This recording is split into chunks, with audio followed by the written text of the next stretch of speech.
Alrighty, what is going on, guys? I'm back. As I said, I'm going to start uploading twice a week, once on Monday and once on Friday. So expect the videos Mondays and Fridays, and expect the dogs to interrupt me every time I'm recording. Okay, so let's go ahead and get on in today's video. What we're gonna be talking about is what I'm in right now, my house, and how you can get a house. I'm pretty much walking you through the steps on what it takes to get a house, because it's easier, to be more specific, to get a mortgage.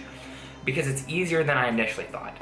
I always thought it was gonna be so hard, I was gonna need 20% down, and it was gonna take me years to get the down payment ready, still have an emergency fund and not spend all my money. Well, I'm gonna walk you through with what we did, what you can do, and then you can kind of just go from there and choose which path you think is better for you. Okay, so the first thing you need to do is get a hold of a real estate agent that you trust. Let them know you're gonna be going and getting a letter of approval, because that's what you're gonna need. You're gonna have to give them the letter of approval, so then they'll show you homes. So they're not just showing you homes and you can't buy it. It'd be a waste of their time. So you gotta have a letter of approval, or most real estate agents will not work with you. Luckily, ours showed us homes before we got the letter of approval, but he knew we were in the process of getting approved. The two main ways you can get your loan is you can either go to, like, let's say you bank with whatever bank you bank with. You can go to that bank and ask them, run your credit, do whatever the process is, get them the information they need, and see if they can approve you for a home loan. Although that's not the one I would suggest. What I would suggest is be going to a mortgage broker. What a mortgage broker is they pretty much shop around to get you the best deal they can get you. So for example, let's say you go to your bank and they give you a $150,000 loan at 3% interest for 30 years, okay? But let's say you go to them, and they can only give you that, they have one guideline they can go by. But if you go to the mortgage broker, he can shop your bank and all the other types of banks and lenders that are out there. So let's say he can get you a $150,000 loan for 30 years, but at 2.8% interest. So you're saving, a little bit there. They can get you the better deal than your bank most of the time. Not all the time, but most of the time. Now, most of the time, what you're going to need, I'm just gonna say what we needed when we went to our mortgage broker, what we needed as far as paperwork, we needed 2 years of W-2s, our last 2 pay stubs, and our driver's license. That's all we needed. The other thing we also needed, what actually we didn't need, but sometimes you will need this, is you're gonna need proof of funds. You're gonna need proof, like let's say, like in our case, we're saying we're gonna put, I think it was up to $20,000 down was gonna be the most we would put down. So we were like, okay, we have up to $20,000 that we can put down on a house. And he didn't require proof of funds at all. So some do, some don't. It's different just depending on who you're working with. But you are going to need a down payment most of the time. If you're gonna be going with a conventional loan, I believe the minimum is 10%. Okay, so I was slightly wrong. The minimum you can have for a conventional loan is 5% down. So you get 5%, so like let's say you're buying a $100,000 house, that would be you need $5,000 to put down. So the conventional loan is the most common one that people get, usually when you have a little bit better of a credit score, a 620 or higher. Now, if you have a little worse credit score, lower than that, you're gonna probably be going with an FHA loan, which I think the minimum for that would be 3.5% down. And there's also sometimes there's like government programs and stuff that can help you with 0% down. I'm not exactly sure how that works, because pretty much when we went with our broker, he's like, here's your 2 options. I think you guys should go with this one because you have good credit, stable income for the past 2 years, and so on and so forth. Again, it's kind of just gonna vary between person to person. Me personally, we put 10% down.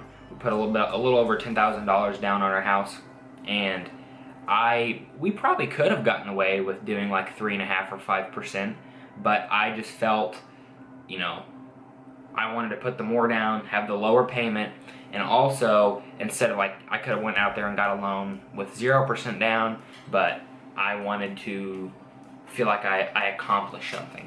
Again, this is another type of loan. I don't know if it's specifically a loan, but I know people who have gotten a first-time home buyer's loan. I don't know exactly how it works. You can ask your broker, but pretty much is you get paid to buy the house. I don't know how it works, okay? I'm not endorsing it. All I know is one of my coworkers, his daughter, bought a house no money down, and she walked away with like $1,000. They gave her $1,000 to buy the house. I have no clue how that works. I didn't want to get into it. I just wanted to put my money down and get my house.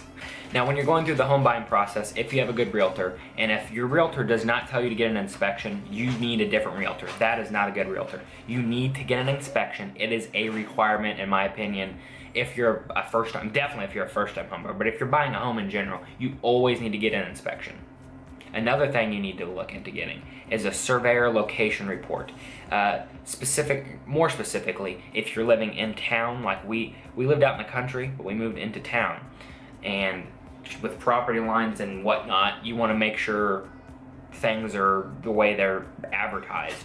And for example, like we went and looked at a property, and half of the neighbor's yard was in your, well, it was supposed to be your yard. It was, or sorry, not the neighbor's yard. Half of the neighbor's like building, like not their house, like their like outbuilding that they had, like a shop or something, or a garage. It wasn't really a garage, more like a pole barn. Half of it was on the property that we were looking at. We're like, yeah, that's a no-go. Another thing that your realtor should do, and if they don't, again, not a good realtor, get a different one. But you can do it on your own, which our realtor encouraged us to do. He did it, but he also encouraged us to check his information and do our own research. Is when, like, let's say you find a house, you like it, you want to buy it. What they do is he'll pick like, a certain radius around the property. We'll just say like a few blocks, like, or if it's like in a neighborhood, that whole neighborhood. And they'll do what's called a comparative market analysis. So pretty much what they're doing is they're comparing other properties that are similar to yours that have sold in usually the past no more than a year. I would say 90 days to a year is usually what happens. But that's something you definitely should do on your own. And again, if your realtor's not doing it, get a new realtor. You don't have a good realtor. Okay, that's pretty much all I'm gonna cover in this video. I'm gonna be making more videos in the future about just like tips that I've kind of picked up from buying my first house that can maybe help out other first-time home buyers. Just to go through everything real quick once again. Get with a good realtor. Make sure they're a good, trusted realtor. You don't want to get a bad realtor. You can lose your butt on a deal if you have a bad realtor. So make sure you have a good realtor. Secondly, you need to get with either your bank or go get a mortgage broker who can shop the best mortgage rate for you. I personally go with the mortgage broker just for the simple fact that they can shop around and find the best rate for you so you can save the most amount of money in interest. You're going to need your down payment. If you're putting any down, I would normally suggest at least 10% down. That's just my personal opinion. That's what we did. You're also going to, most likely you're going to need, again, it's going to vary between bank to bank, but you're going to need 2 years of W-2s and last 2 pay stubs and probably your driver's license or ID card, whichever one you have. That's going to be it for this video. If you guys have any questions, you can put them in the comment section down below and I will try and help you best I can. If you're new here, make sure you subscribe and get ready for new videos every Monday and Friday. Keep on the lookout for that. And that's it for today's video. We'll see you guys in the next one. Bye.